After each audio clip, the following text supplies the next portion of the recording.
आप सभी का नाइट स्टोरी में स्वागत है।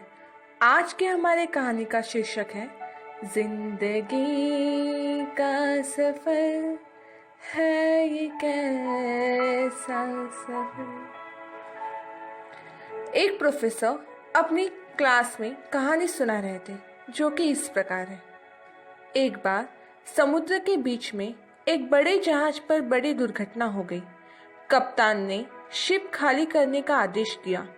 जहाज पर एक युवा दंपत्ति थे। जब लाइफ बोट पर चढ़ने का उनका नंबर आया तो देखा गया नाव पर केवल एक व्यक्ति के लिए ही जगह है।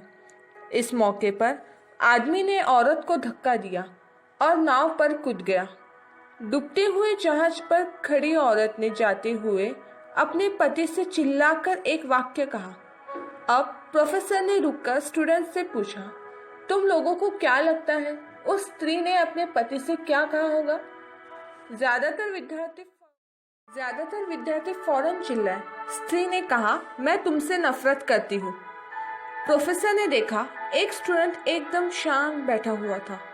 प्रोफेसर ने उससे पूछा कि तुम बताओ तुम्हें क्या लगता है? वो लड़का बोला, मुझे लगता है औरत ने कहा होगा हमारे बच्चे का ख्याल रखना। प्रोफेसर को आश्चर्य हुआ।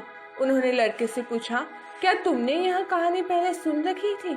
लड़का बोला, जी नहीं, लेकिन यह बात बीमारी से मरती हुई मेरी माँ ने मेरे पिता से कही थी। प्रोफेसर ने दुखपूर्वक कहा, तुम्हारा उत्तर सही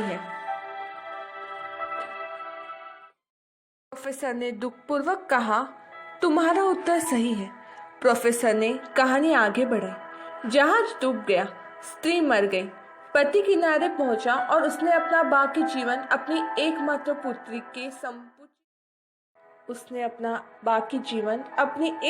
पुत्री के समुचित लालन पालन पोषण करने में लगा दिया।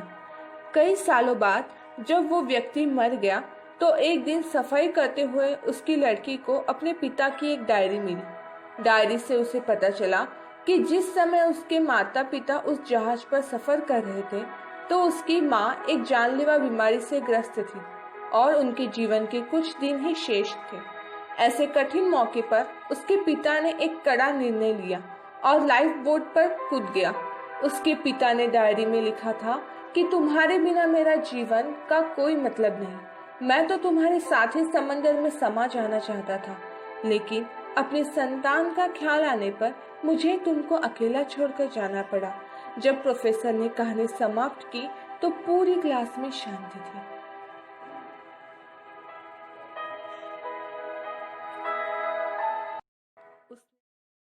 सीख, इस संसार में कई सही गलत बातें हैं, लेकिन उसके अतिरिक्त भी कई जटिलताएं हैं जिन्हें समझना आसान नहीं।